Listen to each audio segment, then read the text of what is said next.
സാഗരമധ്യത്തിൽ പെട്ടു ഞാൻ ഉഴലുമ്പോൾ, ദുഃഖത്തിൻ സാഗരമധ്യത്തിൽ പെട്ടു ഞാൻ ഉഴലുമ്പോൾ, നൗകയുമായി നാഥ വന്നിടണേ, ഒരു കര നീ എത്തിച്ചിടണമേ. യേശുവേ യേശുവേ യേശുവേ യേശുവേ. പരിശുദ്ധ പരമദിവ്യ കാരുണ്യനാഥനായ ഈശോയ്ക്ക് ആരാധനയും സ്തുതിയും പുകഴ്ചയും ഉണ്ടായിരിക്കട്ടെ. നിത്യസ്തുതിക്ക് യോഗ്യനായ പരിശുദ്ധ പരമദിവ്യ കാരുണ്യനാഥനായ ഈശോയ്ക്ക് ആരാധനയും സ്തുതിയും പുകഴ്ചയും. സ്നേഹമായി കാരുണ്യമായി നമ്മുടെ കൂടെ ആയിരിക്കുന്ന പരിശുദ്ധ പരമദിവ്യ കാരുണ്യനാഥനായ ഈശോയ്ക്ക് ആരാധനയും സ്തുതിയും പുകഴ്ചയും ഉണ്ടായിരിക്കട്ടെ. സ്നേഹനാഥനായ ഈശോയെ, ഈ കരുണയുടെ തിരുമണിക്കൂറിൽ നിന്നോടൊപ്പമായിരുന്നുകൊണ്ട് നിന്നെ ആരാധിക്കുവാനും നിന്നെ സ്തുതിക്കുവാനും നീ ഞങ്ങളെ ഒരുക്കി. താവേ, ഈ വലിയ അവർണ്ണനീയമായ ദാനത്തെക്കുറിച്ച് അങ്ങേക്ക് ഞങ്ങൾ നന്ദി പറയുന്നു. കർത്താവേ, മനുഷ്യവംശത്തിനു വേണ്ടി ഇത്രമാത്രം സ്നേഹത്തോടെ കരുണയോടെ കാൽവരിയുടെ വിരിമാറിൽ കൃപ ചൊരിഞ്ഞ സമയമാണ് 3 മണി സമയം. കർത്താവിൻ്റെ കരുണ മുഴുവനും ലോകത്തിൻ്റെ മേൽ ഇറങ്ങിയ സമയം. സ്നേഹമുള്ളവരെ, കർത്താവിൻ്റെ കാരുണ്യത്തിലും സ്നേഹത്തിലും പൂർണ്ണമായ ആശ്രയം വെച്ചുകൊണ്ട് നമുക്ക് പ്രാർത്ഥിക്കാം. ഈശോയുടെ തിരുഹൃദയത്തിൽ നിന്ന് ഞങ്ങൾക്ക് കാരുണ്യ സ്രോതസ്സായി ഒഴുകിയിറങ്ങിയ തിരുരക്തമേ, തിരുജലമേ,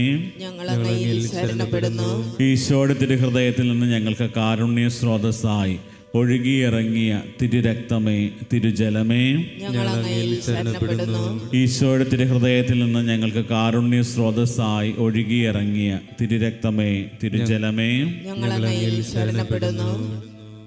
ഈശോയിൽ സ്നേഹമുള്ളവരെ, ദിവ്യകാരുണ്യനാഥൻ്റെ സന്നദ്ധിയിൽ നമ്മെ തന്നെ പൂർണ്ണമായി സമർപ്പിച്ചുകൊണ്ട് കർത്താവിൻ്റെ കരുണയ്ക്ക് വേണ്ടി പ്രാർത്ഥിക്കുന്ന ഈ നിമിഷം നമ്മൾ ധ്യാനിക്കുന്നത് ലൂക്കായുടെ സുവിശേഷം 18-ാമത്തെ അധ്യായം 35 മുതലുള്ള തിരുവചന ഭാഗങ്ങളാണ്.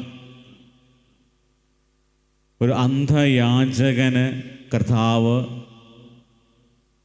അവന് കാഴ്ച നൽകുന്ന അത്ഭുതകരമായ ഒരു സംഭവം. ലൂക്കായുടെ സുവിശേഷം മൊത്തമായിട്ട് നമ്മൾ വായിച്ചു കഴിഞ്ഞാൽ ദൈവത്തിൻ്റെ കരുണ തന്നെ ആശ്രയിക്കുന്നവരുടെ മേൽ പ്രകാരം ദൈവം ചൊരിയുന്നു എന്നുള്ളത് കൃത്യമായിട്ട് കാണുവാൻ സാധിക്കും. ഈ കുരുടനെക്കുറിച്ച് ഈ സുവിശേഷ ഭാഗത്ത് പറഞ്ഞു വയ്ക്കുന്നത്, അവൻ ജെറിക്കോയെ സമീപിച്ചപ്പോൾ ഒരു കുരുടൻ വഴിയരികിലിരുന്ന് ഭിക്ഷയാചിക്കുകയായിരുന്നു.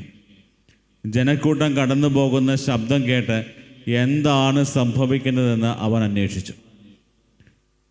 അവൻ്റെ ജീവിതത്തിൽ അവന് കാഴ്ചയില്ലാത്തത് കൊണ്ട് അവരെന്താണ് അവന് ചുറ്റും സംഭവിക്കുന്നത് എന്നുള്ള കാര്യം തിരിച്ചറിയാൻ സാധിക്കുന്നത്. ഒത്തിരിയേറെ നൊമ്പരത്തിലൂടെ കഷ്ടപ്പാടുകളിൽ അവൻ്റെ ആ ഒരു ജീവിത അവസ്ഥയിൽ അവൻ വീണ്ടും അതിൽ നിന്നൊക്കെ മോചനം ലഭിക്കുവാൻ ആഗ്രഹത്തോടുകൂടെ അവൻ അന്വേഷിക്കുന്നൊരു കാര്യമാണ് തുടർന്ന് വചനത്തിൽ പറയുക. നസ്രാനായ യേശു കടന്നു പോകുന്നു എന്ന് അവർ പറഞ്ഞു. അപ്പോൾ അവൻ വിളിച്ചു പറഞ്ഞു, ദാവീദിൻ്റെ പുത്രനായ യേശുവേ, എന്നിൽ കനിയണമേ. അവൻ്റെ പ്രാർത്ഥന അതായിരുന്നു, ദാവീദിൻ്റെ പുത്രനായ യേശുവേ, എന്നിൽ കനിയണമേ എന്നാണ് അവൻ്റെ പ്രാർത്ഥന. പ്രിയപ്പെട്ടവരന് സൗഖ്യം കിട്ടുന്നതും അല്ലെങ്കിൽ കാഴ്ച ലഭിക്കുന്നതും അതുപോലെ അതിനേക്കാളും ഉപരിയായിട്ട് കർത്താവേ, നിൻ്റെ കാരുണ്യം എൻ്റെ ജീവിതത്തിലേക്ക് നിറയണമേ എന്നുള്ള ഒരു ഉറക്കെയുള്ള നിലവിളിയായിരുന്നു. അവൻ്റെ ആ നിലവിളിയിൽ അവനെ സുഖപ്പെടുത്തുവാനായി ഈശോ തീരുമാനിക്കുകയാണ്. അത്രമാത്രം തിരക്കുണ്ടായിട്ടും അവൻ ഉറക്കെ നിലവിളിക്കുമ്പോൾ അവൻ്റെ നിലവിളി കേൾക്കുവാൻ ഈശോ തയ്യാറാകും. അവിടെയാണ് അവൻ അത്ഭുതം സംഭവിക്കുന്നത്. നമ്മുടെ നിലവിളി ദൈവത്തിൻ്റെ സന്നിധിയിൽ എത്തുമ്പോൾ അത് ദൈവം ഉറപ്പായിട്ടും അതിന് ഒരു ഉത്തരം നൽകുമെന്നുള്ളത് കൃത്യമായിട്ടും വചനത്തിൽ നമ്മൾ കാണുകയാണ്. അവന് കൂടെയുള്ളവർ അവനെ ശകാരിക്കുകയും അവനോട് മിണ്ടാതിരിക്കാനൊക്കെ ആയിട്ടുള്ള ഒരു ആഹ്വാനം നടത്തി.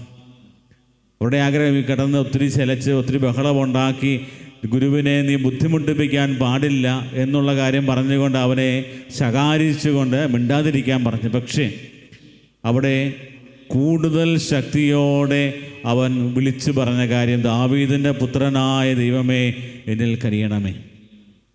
ഹൃദയം പൊട്ടിയുള്ള ഒരു നിലവിളിയായിരുന്നു അവിടെ. അവന് സൗഖ്യം കിട്ടുന്നതിനേക്കാളും ഉപരി ദൈവം അവനോട് കരുണ കാണിക്കും, ഈശോ കരുണ കാണിക്കുമെന്നുള്ള വലിയൊരു ബോധ്യം. അതുകൊണ്ടാണ് ദാവീദിൻ്റെ പുത്രനായ ഈശോയെ എന്നിൽ കനിയണമേ എന്ന് അവൻ ഉറക്കെ നിലവിളിക്കുന്നത്. അതിനുശേഷം ഈശോ അവൻ്റെ അടുക്കൽ വന്ന് അവനോട് ചോദിക്കുന്ന ചോദ്യം ഇതാണ്: ഞാൻ നിനക്ക് വേണ്ടി എന്ത് ചെയ്യണമെന്നാണ് നീ ആഗ്രഹിക്കുന്നത്? ഞാൻ നിനക്ക് വേണ്ടി എന്ത് ചെയ്യണമെന്നാണ് നീ ആഗ്രഹിക്കുന്നത്? അപ്പോൾ അവിടെ ആ ഒരു ചോദ്യത്തിൽ ഈശോ അവൻ്റെ ആ ഒരു മനസ്സ് കൃത്യമായിട്ട് അറിയാൻ പരിശ്രമിക്കുകയാണ്. അവൻ്റെ ജീവിതത്തിൽ അവൻ എന്താണ് ഏറ്റവും കൂടുതൽ ആവശ്യമുള്ളത്, എന്താണ് വേണ്ടത്. കർത്താവിൻ്റെ കാരുണ്യം സൗഖ്യമായി അവൻ്റെ ജീവിതത്തിലേക്ക് ലഭിക്കുന്ന സമയമാണെന്ന് തിരിച്ച് ഞാൻ പറയുകയാണ്, കർത്താവ് എനിക്ക് കാഴ്ച ലഭിക്കണം, എനിക്ക് കാഴ്ച വേണം.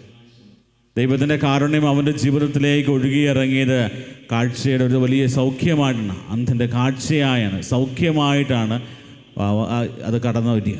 പ്രിയപ്പെട്ടവരെ, ഇപ്രകാരം ദൈവസന്നിധിയിൽ നമ്മുടെ ആവശ്യങ്ങൾ മനസ്സിലാക്കി കർത്താവിൻ്റെ കാരുണ്യവും കർത്താവിൻ്റെ സ്നേഹവും സൗഖ്യവും ഒക്കെ ലഭിക്കുവാനായിട്ട് നിലവിളിച്ച് പ്രാർത്ഥിക്കുമ്പോൾ നമ്മുടെ നിലവിളി കേട്ടില്ല എന്ന് കേൾക്കാതെ പോകുവാൻ കർത്താവിന് സാധിക്കത്തില്ല. കാരണം കർത്താവ് കരുണയുള്ളവനാണ്. നിലവിളിക്കുമ്പോൾ നമ്മുടെ നിലവിളിക്ക് ഉത്തരം നൽകുന്നവനാണ് നമ്മുടെ കർത്താവ്. തക്ക സമയത്ത് നിലവിളിക്കുമ്പോൾ തക്ക സമയത്ത് നമ്മുടെ ജീവിതത്തിൽ ഇടപെട്ട് നമ്മുടെ ജീവിതത്തിലേക്ക് സൗഖ്യം തരുന്നവനാണ് നമ്മുടെ കർത്താവ് എന്ന് കൃത്യമായും വചനം നമ്മളെ ഓർമ്മിപ്പിക്കുകയാണ്. അതുകൊണ്ടാണ് സങ്കീർത്തകൻ 123 സങ്കീർത്തനത്തിൽ പറയുന്നത് പോലെ, സ്വർഗത്തിൽ വാഴുന്നവനെ അങ്ങയിലേക്ക് ഞാൻ കണ്ണുകൾ ഉയർത്തുന്നു. ദാസന്മാരുടെ കണ്ണുകൾ യജമാനൻ്റെ കൈയിൽ നിന്ന പോലെ, ദാസിയുടെ കണ്ണുകൾ സ്വാമിനിയുടെ കയ്യിലേക്ക് നിന്ന പോലെ, ഞങ്ങളുടെ ദൈവമായ കർത്താവിന് ഞങ്ങളുടെ മേൽ കരുണ തോന്നുവോളം ഞങ്ങളുടെ കണ്ണുകൾ അവിടുത്തെ നോക്കിയിരിക്കും. കർത്താവേ, ഈ ആരാധനയുടെ നിമിഷം നിന്നിലേക്ക് ഞങ്ങൾ ശ്രദ്ധ കൊണ്ടുവരുന്നു. നിന്നിലേക്ക് തന്നെ ഞങ്ങൾ നോക്കുകയും നിന്നിലേക്ക് തന്നെ ഞങ്ങൾ ആശ്രയം കൊണ്ടുവരികയും ചെയ്യുന്നതിൻ്റെ കാരണം, കർത്താവേ, ഞങ്ങളുടെ ജീവിതത്തിലേക്ക് ആവശ്യമായ രക്ഷ നൽകുന്നതും സൗഖ്യം നൽകുന്നതും ഞങ്ങളുടെ ജീവിത സാഹചര്യങ്ങളെ ഞങ്ങൾക്ക് ധീരതയോടെ അതിനെ നേരിടാൻ വേണ്ട കൃപ ലഭിക്കുന്നതും കരുണ ലഭിക്കുന്നതും നിന്നെ നോക്കിയിരിക്കുമ്പോഴാണ്. നിന്നെ നോക്കുന്നവരും നിന്നിൽ ആശ്രയിക്കുന്നവരെയും കൈവിടാതെ ചേർത്ത് പിടിക്കുന്നവനാണെന്ന് വിശുദ്ധ ഫൗസ്റ്റീനായിലൂടെ കർത്താവിനെ വെളിപ്പെടുത്തിയതാണല്ലോ. ആ ഒരു വലിയ ബോധ്യത്തോടെ വിശ്വാസത്തോടെ, കർത്താവെ, ഞങ്ങൾ നിൻ്റെ ആ ഒരു വലിയ കാരുണ്യത്തിൽ ആശ്രയം വയ്ക്കുന്നു. Jesus, I trust in you. ആ ഒരു വാക്ക് നമ്മുടെ ഹൃദയത്തിൽ ആഴത്തിൽ പതിഞ്ഞുകൊണ്ട് കർത്താവ് നമ്മുടെ ജീവിതത്തിലേക്ക് നൽകുന്ന ആ ഒരു വലിയ കാരുണ്യം സ്വീകരിക്കാൻ നമുക്ക് നമ്മെ തന്നെ ഒരുക്കാം. നമ്മൾ വിശ്വസിക്കുന്ന ദൈവം നിലവിളി കേൾക്കുന്നത് മാത്രമല്ല, നമുക്കുള്ള സഹായം കർത്താവിൽ നിന്ന് വരുന്നു. ആകാശവും ഭൂമിയും സൃഷ്ടിച്ച കർത്താവിൽ നിന്ന് നിൻ്റെ കാൽ വഴുതുവാൻ അവിടുന്ന് സമ്മതിക്കുകയില്ല. നിന്നെ കാക്കുന്നവൻ ഉറക്കം തൂങ്ങുകയില്ല. പ്രിയപ്പെട്ടവരെ, പ്രകാരം നമ്മളെ പരിപാലിക്കുന്ന ദൈവമാണ് ഇതാ ഈ അൾത്താരയിൽ നമ്മളെ അനുഗ്രഹിക്കുവാനും ആശീർവദിക്കുവാനുമായിട്ട് കൂടെയുള്ളത്. ഈ ഒരു വലിയ സാന്നിധ്യം തിരിച്ചറിഞ്ഞ് കർത്താവിന് നന്ദി പറഞ്ഞുകൊണ്ട് കർത്താവിന് മുമ്പിലായിരിക്കും നമ്മൾ കടന്നു പോകുന്ന ജീവിത സാഹചര്യങ്ങളെ സമർപ്പിക്കും. പലപ്പോഴും കുടുംബ ജീവിതത്തിൻ്റെ ആ ഒരു വലിയ കഷ്ടതകളിലും ബുദ്ധിമുട്ടുകളിലൂടെയൊക്കെ കടന്നു പോകുമ്പോൾ പലപ്പോഴും ആശ്രയം വയ്ക്കുവാൻ ദൈവം മാത്രമേ നമുക്കുള്ളൂ. വചനം നമ്മളെ ഓർമ്മിപ്പിക്കുന്ന കാര്യമാണ്, മനുഷ്യനിൽ ആശ്രയം വയ്ക്കുന്നതിനേക്കാൾ നല്ലത് ദൈവത്തിൽ ആശ്രയം വയ്ക്കുന്നതാണ്. ദൈവത്തിൽ ആശ്രയം വയ്ക്കുന്നവൻ ഭാഗ്യവാനാണ്. അതുകൊണ്ട് ആ ഒരു വലിയ ബോധ്യത്തോടെ വചനം നമുക്ക് തരുന്ന വലിയ സന്ദേശത്തിൽ പൂർണ്ണമായും വിശ്വസിച്ചുകൊണ്ട് നമുക്കും കർത്താവിൽ ആശ്രയിച്ചുകൊണ്ട് കർത്താവിൻ്റെ കാരുണ്യത്തിന് വേണ്ടി കേണപേക്ഷിച്ച് പ്രാർത്ഥിക്കാം. ദൈവസന്നിധിയിൽ നമ്മുടെ എല്ലാ നിയോഗങ്ങളും സമർപ്പിച്ച് കർത്താവിൻ്റെ കാരുണ്യത്തിൽ പൂർണ്ണമായി ആശ്രയിച്ചുകൊണ്ട് കർത്താവിൻ്റെ ആശീർവാദം സ്വീകരിക്കുവാനായിട്ട് ഒരുങ്ങുന്ന ഈ നിമിഷം നമ്മുടെ എല്ലാ പ്രാർത്ഥനകളും നിയോഗങ്ങളും ദൈവസന്നിധിയിൽ സമർപ്പിക്കാം. നമ്മളെ അനുഗ്രഹിക്കുവാനും ആശീർവദിക്കുവാനും നമ്മളോട് കരുണ കാണിക്കുന്നവനുമായ ദൈവമാണിത് ഈ അൾത്താരയിൽ നമ്മളൊപ്പമായിരിക്കുന്നത്.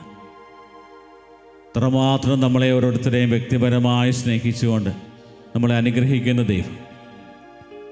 നമ്മൾ നിലവിളിച്ച് പ്രാർത്ഥിക്കുമ്പോൾ, കർത്താവിനോട് നിലവിളിച്ചപേക്ഷിക്കുമ്പോൾ നമ്മളെ ഉപേക്ഷിക്കാതെ നമ്മുടെ ജീവിതത്തിൽ തക്ക സമയത്ത് ഇടപെട്ട് നമ്മളെ അനുഗ്രഹിക്കുന്ന ദൈവം, സർവശക്തനായ ദൈവം, സർവാധിപനായ ദൈവം ഇതാ ഈ അൾത്താരയെ നമ്മളെ അനുഗ്രഹിക്കുവാനും നമ്മുടെ ജീവിതത്തിൽ ഇടപെടുവാനും ഇതാ നമ്മുടെ മുമ്പിലായിരിക്കുന്നു.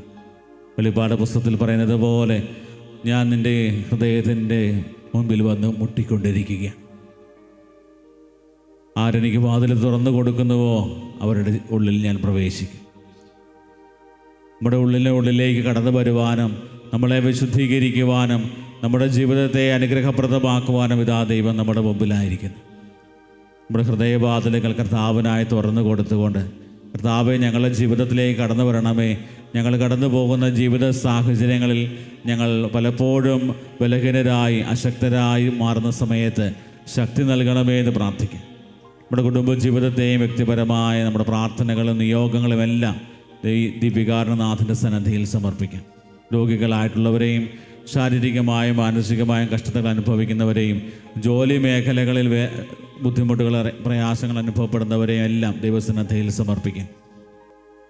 നിലവിളിച്ചപേക്ഷിക്കുമ്പോൾ നിലവിളി കേട്ട് ഉത്തരമരുളുന്ന ദൈവം, ആ ദൈവത്തിൽ പൂർണ്ണമായി ആശ്രയം വെച്ചുകൊണ്ട് കരുണയാൽ സമ്പന്നമായ ദൈവം, ദൈവത്തിൻ്റെ കാരുണ്യത്തിൽ പൂർണ്ണമായി ആശ്രയിച്ചുകൊണ്ട് കർത്താവെ ഞാൻ അങ്ങിൽ ആശ്രയിക്കുന്നു എന്നുള്ള പ്രാർത്ഥനയോടെ കർത്താവിൻ്റെ ആശീർവാദം നമുക്കിപ്പോൾ സ്വീകരിക്കാം.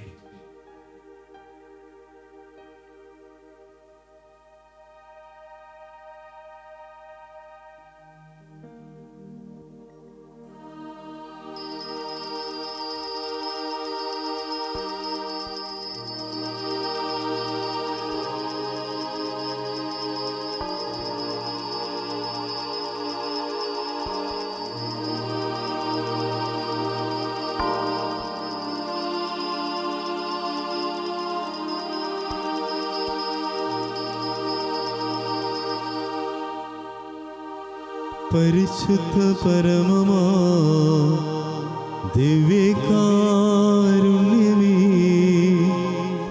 എന്നുമെന്നും അങ്ങേ ആരാധന.